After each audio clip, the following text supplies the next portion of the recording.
Welcome to Fortress on a Hill. I'm Henry. I'm Danny. I'm Kagan. We're three leftist veterans that aim to expose the reality of the U.S. military's multiple wars abroad and to illuminate the damage military service does to Americans. American presidents throughout U.S. history have used American military and diplomatic power to force regime change of democratically elected governments around the world. Most veterans come from families vested in prior service, and American generals choose their own, ensuring diversity of thought never interferes with American warmongering. How can we stand by and do nothing while our military kills and destroys lives the world over, while telling Americans that all this death and destruction protects them from terrorists when nothing could be more false? Fortress on a Hill aims to change that.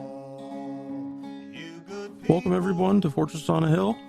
We have a really great special episode for you guys today. Danny and I are going to talk about his new book, Patriotic, Dissent. It's coming out on September the 8th. Is that right, Danny? That's right. Yep, the 8th. Coming out on the 8th. It's an amazing book. It's the history and the examination of patriotism that I've read about so far has been really empowering and eye-opening in a few different ways. But before we start talking about it real quick, I wanted to real quickly share with you guys our email and social media channel links. They're usually in the show notes, so if you ever want to find them, they're there, but I don't say it on the podcast very often, so I want to take 30 seconds and do that real quick. Our email is fortressonahill at gmail.com, and you can email any questions, any thoughts you have, ideas for episodes, anything like that. On Twitter, you can find us at Fortress on a Hill. Same deal with Twitter. And at Facebook at Fortress on a Hill. So real simple. It's all Fortress on a Hill. So Danny, let's start talking about this book. Like I said, I've really been enjoying reading it. You know, I always learn so much from your writing, period. But this fit into a different vantage for me.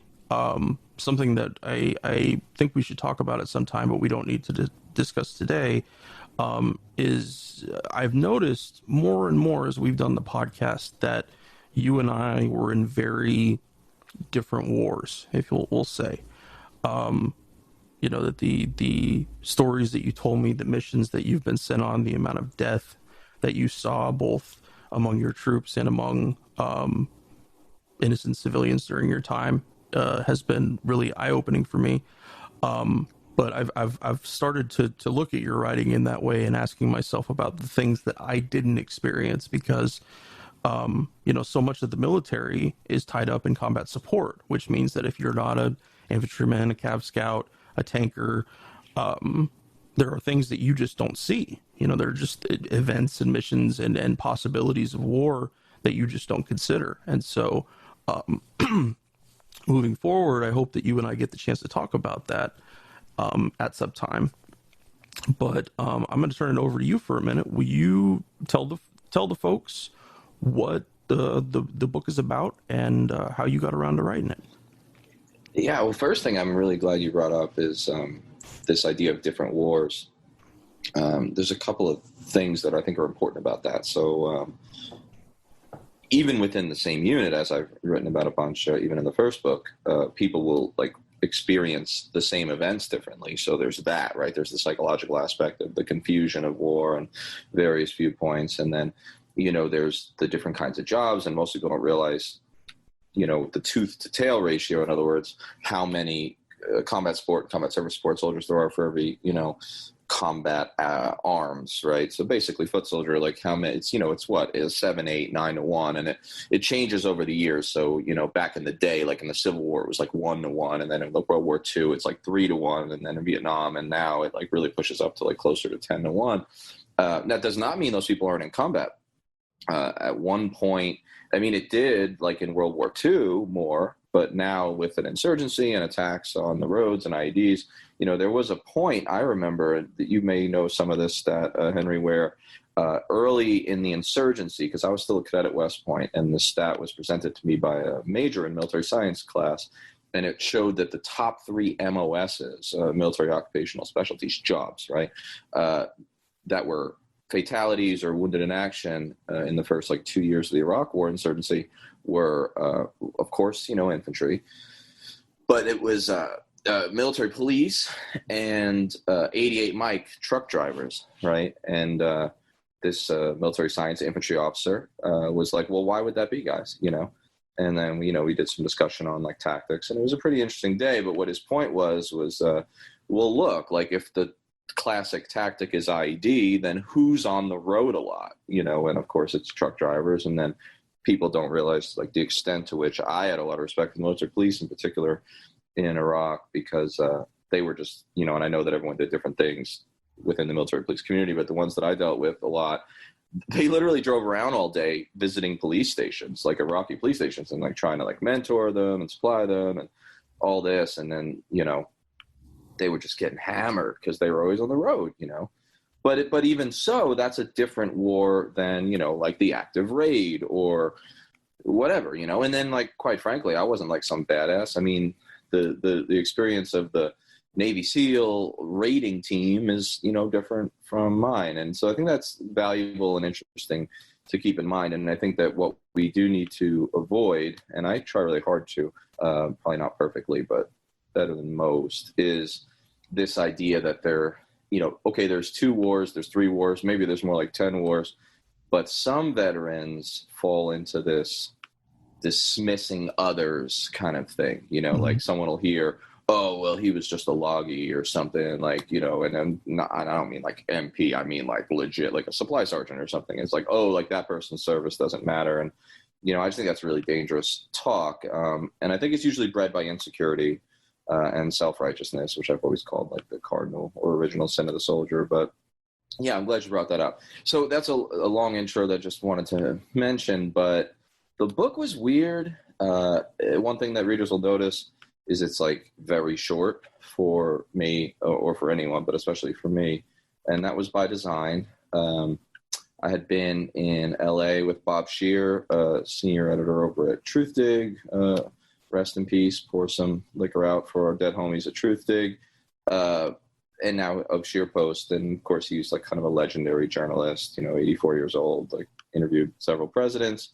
So I was out there visiting him for some work at USC and some other crap. And yeah, me, him, and Steve Wasserman from Heyday Books were, I don't even know how it came up. We were discussing patriotism, or we were discussing the forever wars, or how to fight this, how we can make a difference. And it was kind of one of those dark conversations. And Henry, you know these very well, because that's how soldiers get by, is macabre humor and stuff. But, it was one of those really dark and serious conversations of futility, that feeling of the problem's just too big, we can't change minds. I fall for that a lot, especially with this stuff that's going on in the streets. I think to myself, oh my God, I can't persuade my father. How am I going to persuade anyone else? And, are people just too far apart? Are some people unreachable? These are dangerous concepts, although they're reasonable. I mean, there's a reason it feels that way, but we're having one of those conversations about ending the wars or reframing American foreign policy. And then, like I said on the Zoom talk the other night, either Bob or I or both said something to the effect of, if we don't conceptually change the entire notion of what it means to be an American and more specifically be an American patriot, if we don't have a philosophical and cultural change, then this is all for nil. And that drove one of us to throw sort of the buzzword patriotic dissent out there. The idea that if we don't challenge the very notion of patriotism, what value it has, if any, how it could be renegotiated, sort of reframed. And Steve Wasserman, who is an old friend of Bob, he's younger than Bob, he's the, kind of the head of Heyday Books out of Berkeley. He said to me, do you think you could write that up? And, the whole thing, this new, philosophical kind of take. And I said, yeah, of course I can. I can do anything, and he's like, all right, well, I want a coffee table treatise on this, not some huge book, I want something that's different from what you would maybe normally do. And more like an extended essay, I guess, than your typical book. And so that's what he asked for. And I had to write it really quick, actually, relatively, for the publishing industry. And this is kind of how it came out. And it does read like an essay. So it's, it's like three things that are going on, and then I'll kind of stop there. It's only like 160 pages, but it's part memoir again, right? Just like the last book was, but this one's a little broader, whereas the last book was more focused on my time in Iraq. A little bit memoir, a lot of it like philosophical take on what patriotism is, how it ought to be reframed, and why dissent can be the most patriotic of things. And then, of course, because it's me and it's important, it's, history. So a history of dissenters, particularly military dissenters, throughout our history. I mean, I think I talk basically like War of 1812 or Civil War or Mexican-American War all the way up to Vietnam and Iraq and Afghanistan, showing that there is a long history to this. So in other words, what I'm describing, what I'm calling for in terms of a reformulation of the dissent as a form of patriotism is actually has a long backstory. And that's kind of what I was getting at. And so here it is, and I'm cautiously optimistic that this one is going to, make some waves and get in some people's hands. So far, so good.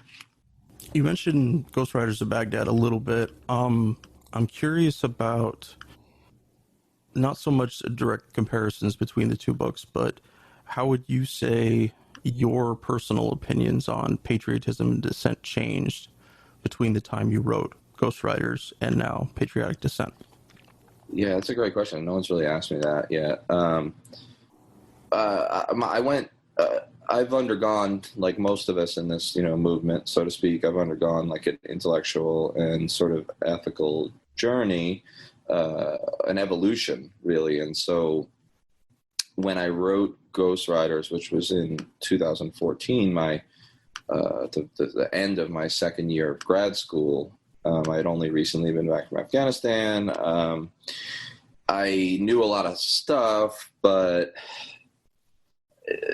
I wasn't like fully developed in my critique, like my systemic critique of the American militarist state. I mean, no doubt, like an average person would read that and be like, "Oh, this is like a radical, like kind of leftist dude," But those people who are like a little bit more in the know and kind of follow this stuff will recognize that at the time of Ghostwriters, I was like skeptical of like patriotism and like masculinity and stuff, but I wasn't talking about that a whole lot. I mean, I just didn't have the language or the expertise. I hadn't really thought through it quite enough yet. I was floundering a little, like just finding my voice, and I'd never written anything publicly. So this book definitely is a little bit more developed conceptually.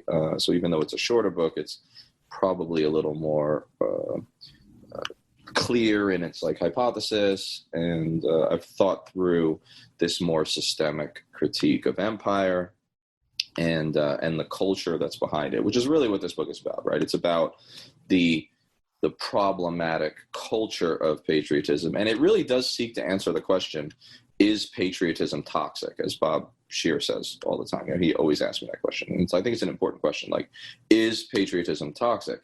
And I think that what I kind of come up with is like, yes, usually is basically my answer, which is a bit of a hedge. But the idea being, it would be,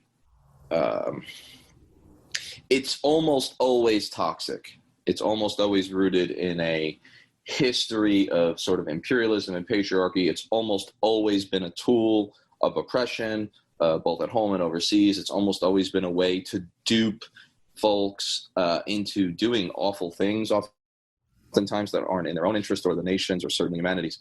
However, right, I say there are variations on a spectrum of patriotism that are complicated, and that at the far end, there has always been this tradition of sort of patriotic dissent, this idea that at its best, patriotism is the sense that I want my country to be what it is capable of, right? Live up to its aspirations, despite the fact that so many of our founding documents, which I talk about, are flawed and stuff. It would not be fair not to admit that there has been beautiful stuff written by American theorists and politicians, that there have been, even some of whom were like super hypocritical and all that, but there is something in the political tradition that comes out of the United States, especially in the late Enlightenment around the Revolution, that is valuable, and that should we live up to it, it could be worthwhile. And so Real Patriotic Dissent then is not only a systemic critique of current policy, but it's a demand, a participatory, which, I talk about in the book, the different types, but a participatory demand that the nation live up to its principles. And that's why I call patriotic dissent a, participatory principled patriotism, right? And so, yeah, that's kind of what that was about. I could not have written that, right? I couldn't have thought through and articulated that at the time I was writing Ghost Riders of Baghdad. I was still in the army. I was really in some personal turmoil emotionally, and making my way in the world. I had no idea that I was going to be a writer. I just wanted to tell this story. A lot of it was just vomit. I was just vomiting out what had been in my head for years. This was more thought through and organized, I guess. So there's a couple of places in the book where you discuss some deeply personal anecdotes, to include being suicidal and dealing with the emotions / reality of the death and injuries of your own soldiers. I'm curious, not so much on an abstract level, but a more personal one. What discoveries did you make for yourself when you were writing this book? Because it's deeply personal.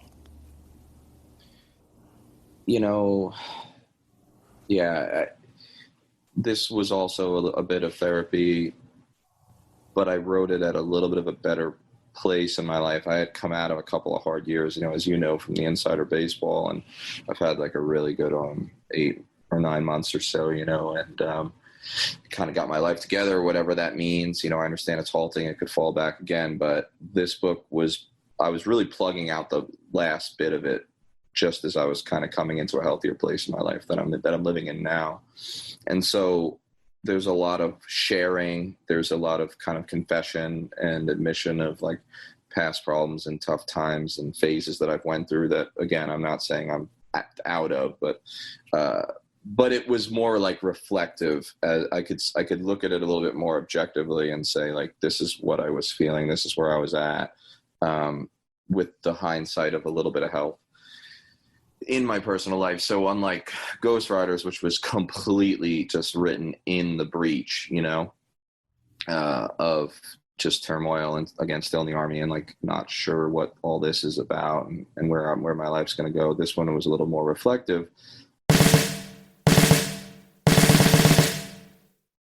The guys and I love doing the podcast.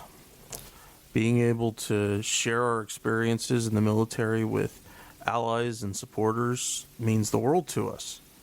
But we can't do all the work. We need you to share an episode of ours with someone, anyone whom you might think might be affected by it.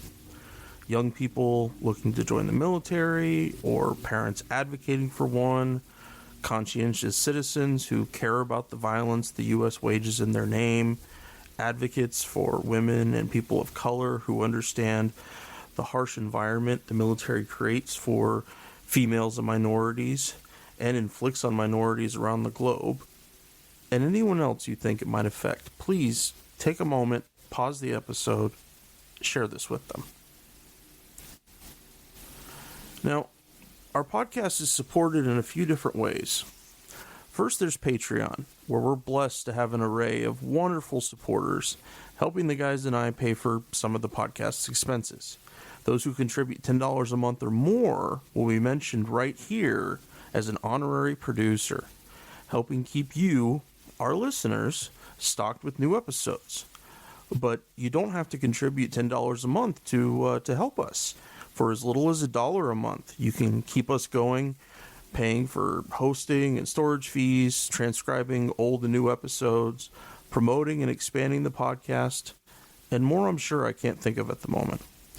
So, let's bring out these honorary producers, and they are Will Arens, Fahim Shirazi, James O'Barr, Adam Bellows, Eric Phillips, Paul Appel, Julie Dupree, Thomas Benson, Emma P., Janet Hansen, Lawrence Taylor, Tristan Oliver, Marwan, and the Status Quo podcast. Your contributions are wonderfully helpful to us. Thank you so much. However, if Patreon isn't your style, you can always contribute directly to us through PayPal at paypal.me/Fortress on a Hill. Or please check out our store on Spreadshirt.com. Make sure you check for promo codes before you order. And now, let's get back to the podcast.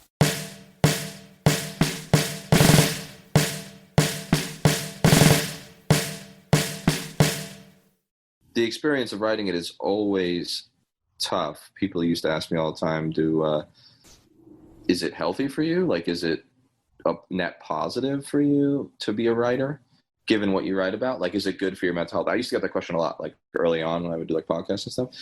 And I would always say like, yes and no, right? Yes, it gives me something to do. Yes, because I love it and I'm a dork and I want to read and write because it's like what I enjoy and it's also like what I can do, right? You know me and Mark's like to each according to his ability, like that's my ability, right? Yeah.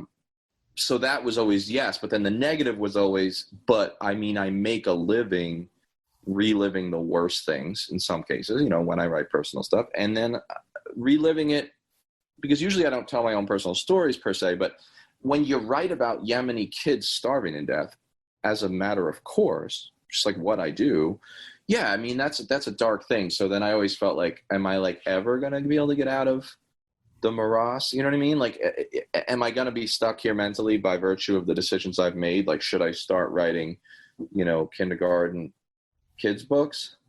I used to think, now, of course, side note, those would be some dark kindergarten books. This would not be the BFG. You know what I mean? It would be like, but anyway. But I used to say that, like, maybe a different job would be actually almost better.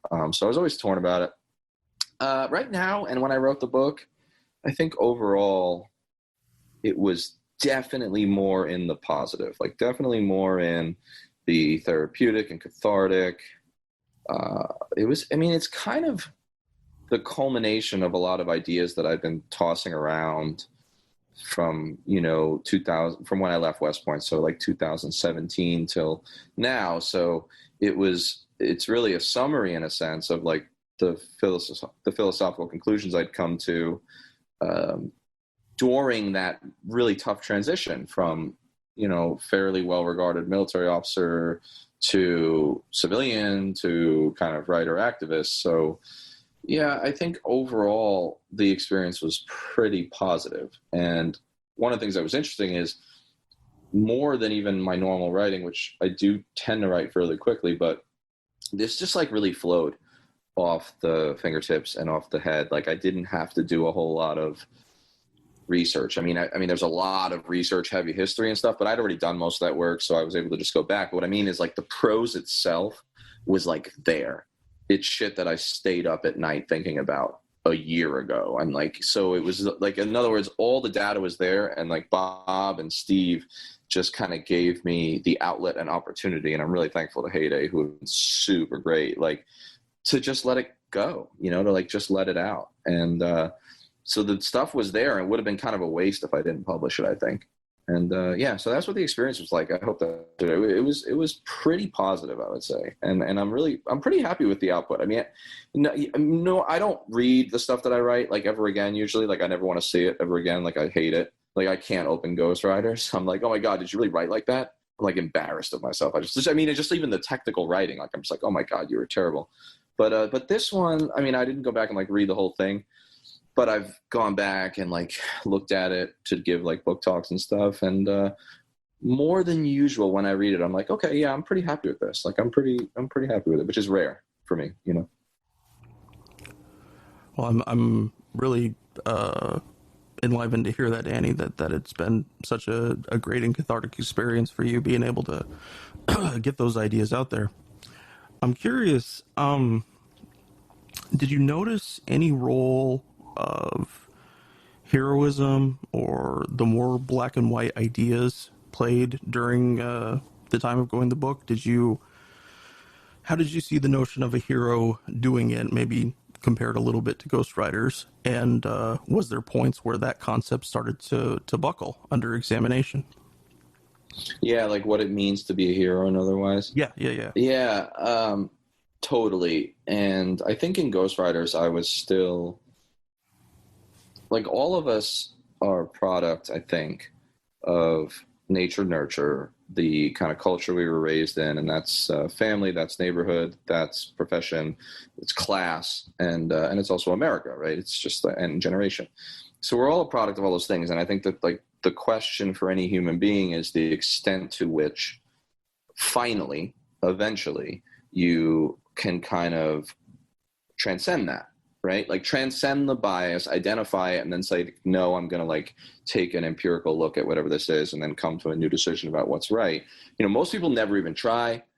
Fewer than that ever get to even noticing the bias, you know, and then fewer still do anything about it and stuff like that. And I am somewhere on that spectrum and I'm not there yet. But I will say that at the time of Ghost Riders, I was definitely still romantically attached to the classic hero within the military. I mean, people who are conservative or more pro-war or even just more pro, like, military and, like, the current classic construct would not think that. They'd be like, are you kidding? Like, you totally lambasted the military and, like, every concept of patriotism in Ghost Riders. But I know, and you know, and people who kind of read this stuff a lot know, like, no, I was still there. You know, I mean, I think there was still, like, a romance to this sort of, like, sacrifice in war. I talk a lot about military service, and, like, when I go back and look at any of the essays and stuff that I wrote in that time where I talk about the draft and who served and who didn't, I sense in my writing a degree of, like, self-righteousness and also a little bit of, like, judgmental criticism of those who don't serve. One could read, and I didn't mean to do that, but I know I was, probably subconsciously, but also if you read some of the stuff even from, like, an intellectual standpoint, it's clear that I'm saying, look, it's better that the guys at Harvard served, right? Rather than just, you know, what I should just be saying is, like, it is better that there was more, you know, divided service, a little bit more fairly spread, and that there was the sense that everyone is equal and everyone has, like, an equal obligation and responsibility. But if you really read it, Ghost Rider, some of that stuff, it's clear that I've still got the sort of mythological military hero a little bit high up in my pantheon, despite the critique. That's never probably going to completely go away. I mean, I was raised in the martyrdom culture of, you know, Irish Catholic death cult. There's probably always going to be that aspect of, like, sort of the military sacrifice and heroics that are associated with it. What's different, I think, is that in the time between Ghost Riders and this book, and in terms of publication, we're talking about almost 5 full years. My heroes have legitimately changed, and, like, they are folks who had the courage to fight conventions and fight militarism, even at the expense of being called weak or being called soft or emasculine. And that's been a big change for me in my life. Is, you know, I would say back in the day that I supported all that, but in practice I was like, oh, but, you know, you don't want to look weak, like, you have to, you know, all that. And certainly if you look at the people that I choose to highlight in this book, they have changed since some of my early writing. And, like, my notion of heroism now, I'll just give you an example. Like, you know, I don't know if he'll listen to this, and, like, me and my father have, like, a very strained relationship, and it's a shame, and we disagree about why that is and a million things, but we do disagree a lot about politics over the years. And, you know, I think, like, old Danny Okay, my dad was anti-war as a teenager, like straight up, like actively sort of opposed to the Vietnam War. Um, didn't want to like be in the like. I'm not saying he would have like run away from it, but like didn't want to be in the army. Didn't think it was right to like fight in that war. That it wasn't worth it. He followed the path of more sort of the classic Reagan Democrat to Republican transition that so many baby boomers did, right? And he then got more and more and more like politically conservative and like pro-war and stuff. Well, 5 years ago, when we would argue about our positions on war, whether I said it, which I think a few times I terribly did, or thought it most of the time, there was a part of me that was feeling and probably communicating to him. And I think this kind of answers the question in a very indirect but important way. Communicating to him, who are you to question my anti-war posture because I've been in 2 wars and you didn't want to be in them, or like you didn't. That is intellectually and ethically paltry, and it is satisfying in a like hit off the crack pipe sort of way. Do you know what I mean? Yeah. Like an initial. But most things in our lives that feel that way, they're not so great. You know what I mean? There's something missing. Now, at the time of writing Patriotic Dissent, my position on like, for example, and I talk about my father, I'm not talking about just him. I'm talking about like a generational argument, like a classic case of like the pro and anti-war folks talking to each other. And there is an intergenerational aspect. And I bet that there are probably 1 million people who have this exact sort of relationship with like their father, uncle, insert whatever here. Now my position is this. I'm proud of no matter what he thinks today, all right, and that's okay, and everyone's entitled to it. I am proud of my father's position as a 17-year-old because I, at 17, didn't feel that way about my wars of my generation. Like his instinct, his gut was right.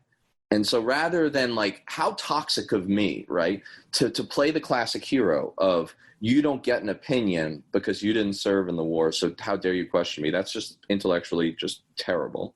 Logical fallacy. Now it's more like, okay, how can we have empathy? How can we reframe the entire concept of who gets an opinion, who has value, what platform matters, what makes you a man? And so now I say, and like, I want to almost say to him, like, and I haven't, we've been really not speaking much, but like, I want to say to him, like, Dad, like, and I want to say it to the whole people who went through his same development, Dad, like, I'm like super proud of that person. Like, I would have liked to have met that person. That doesn't mean that the person you are now is bad. It just means like, I'm sorry if I communicated that other way, because that is toxic. That's toxic masculinity, that's toxic militarism, and it's toxic patriotism. And this book is a rejection of that. And I'm not there. None of us are completely there. But I'm closer to saying the problem is the fact that we think having killed people or being in a position to want to or be willing to makes you not only tougher, better, but like more valuable, right, to society. And so the heroes I chose, even though many of them had been there, done that, and then had like a road to Damascus, they reject that. They reject the fetishization of that and the toxicity of that. So and that's a really strange answer maybe, but like I've never really talked about that before, and I think I'm on to something, or I hope. I don't know. Let the listeners decide. Well, a while ago, you were on. You had an interview on Eyes Left. It wasn't specifically about your book, but some of the subjects got covered there, and I really enjoyed. I'm gonna butcher it here, so I'm just paraphrasing, but I really enjoyed your discussion with them about how that we as veterans, as people who went to war for America and came home, that we have a deep obligation to demystify the critiques of the military to such a degree that civilians, non-military folks like your dad can hold the same standing in an argument with a combat veteran because it's on the facts and it's not on the emotions. But I found that really powerful, and I know that I'm still making my way through that journey myself. still have some of the same hero ideas that I did when I was in. They've changed and morphed a lot, and definitely lean much more towards anti-war these days. But I think that that's a really important thing, and I'm really glad that you brought that up and that you discuss it at length in the book, that civilians' role in this is very powerful, and we need, as veterans, need to make it powerful for them. And I think that's what we do here on the podcast. Yeah, I totally think, like we're a veterans progressive podcast. So like one could look at that and say like, you guys are selling based on the platform, right? Not selling like in a literal sense, but selling yourselves on the fact that you have this extra credibility. And I would say like guilty, like we live in the world as it is, and in the world as it is, we as a society has given veterans a platform. It has given us like a credibility with the public that we might not otherwise have. And so what I argued on Eyes Left, and what I think I argue a little bit in the book is that is a responsibility. Like all applause, all laurels that are put upon you by a society are responsibilities, just like leadership. And most people don't look at it that way, but I think we really ought to. So if society, even if I don't agree that a veteran is just automatically better or more valuable in his opinions, or his opinions are more valuable, even if I don't agree with that, and I don't agree with that any longer, and I haven't for quite some time, but it was a slow process. Society has said that I do, or that we do, and I'm not gonna. So I have an obligation then. My obligation is to use it to those whom great things are given, right? Great responsibility. And then the second part is, as part of that platform, as part of that responsibility that has been kind of given to us by society, I think we have an obligation to say, no. Like, yes, I'm going to take it, but since you've given me this platform, I'm going to reject that. I'm going to reject the toxic sort of fetishizing of militarism that is inherent in that very sentiment that the veteran matters more. And so, in a sense, if we're doing our job, we make ourselves almost obsolete, right? And like, that's okay. That's okay. I want people to listen to what I have to say because I read books and I think a lot. And I'm not saying that experience doesn't play into it. I think it should. I just don't think that our veteran experience, which if you take sandpaper to it, it's very powerful to me to get to the root of all things. Like what is this for? Like look at anything. What is it for? If you scrub away the bullshit, the veneer, the pomp, right? What is there? Well, it's a willingness to kill and die, right? For an abstraction, almost always, right? It's never your home in American history, or even in most countries. It is rarely your home you're fighting for. So you fight for an abstraction, whether that be the state or the ideology of said state or the economic interest they are in. You're fighting for an abstraction, your willingness to kill and die. I'm just not sure. Well, I am sure. Front-loading that, prioritizing that, that the opinions of folks who were willing to do that, I don't know. I think that is very dangerous. And so, yeah, we have an obligation to sort of try to make that obsolete. And if it means we don't get invited to as many podcasts, well, then good. Because if it was easy and if it benefited us, then like it's probably not as profound an argument, right? If the argument you're making benefits you, even if that's not the reason you're making it, there's always going to be A, the suspicion that it is, and B, like it's just not as powerful, right? Because there's no sacrifice inherent. And there I go with like, obviously the Catholic martyrdom thing, but I think that it's valuable. And so, that's what I talk about in terms of, look, I'm going to tell you the stories of these military dissenters, but my point is that we need to rise above that. And like salvation's not going to come from your veterans. No. If we can be a catalyst, if we can be a, vanguard, to not go full-throated Bolshevism, but if we can be kind of like a vanguard, then that's great. But this needs to be like a society rising and rejecting the current formation of patriotism, not the military grabbing everyone's hand and like, white savior, which literally, given the demographics of the combat forces, would be the case. Like white savior military, like, sorry, that's not a good idea. That's not what should happen. White male savior at that. Yeah. Well, Danny, I think that's a great place to wrap it up for today. I'm really excited for the book to come out. I'm hoping that listeners, I'm hoping you guys all go out and pick it up. It's going to be out on September 8th. Danny, can you tell the listeners where they can purchase your book? Yeah, absolutely. Thanks for doing this, by the way, Henry. It's interesting. I really thought through some stuff in the interview here that I hadn't before. But the book, look, you can get it on Amazon. You can get it on Target. You can get it on Walmart. Don't do that. Don't do that. Go to Heyday Books, right? Heyday. Heyday Books. Go to their website, Google it, type Patriotic Dissent. Book is there with all the reviews. There's a pre-order link, and then once it comes out, there's an order link. Support publishers and the book industry. That's the best place to find it. If you go to my website, the link of the picture of my book will take you right there. Okay, but you could also just Google it. So do that, and I'm always flattered if people want to read the book, and I appreciate it. All right, that sounds good.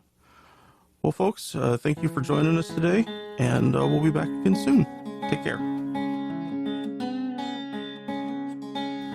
We're on Twitter at Fortress on a Hill, and also at Facebook.com at Fortress on a Hill. You can find our main blog page and our full collection of episodes at www.fortressonahill.com. iTunes, Stitcher, Google Podcasts, Patreon, Spotify. You name it, almost anywhere you listen, we're already waiting for you. And hey, we're always in the market for more Patreon supporters. Please consider becoming a patron at patreon.com. And if you're not into giving us a monthly payment, think about giving us a couple bucks on PayPal. The link is in the show notes. Skepticism is one's best armor. Never forget it. We'll see you next time. And listen to my song. I hope you'll pay attention. I will not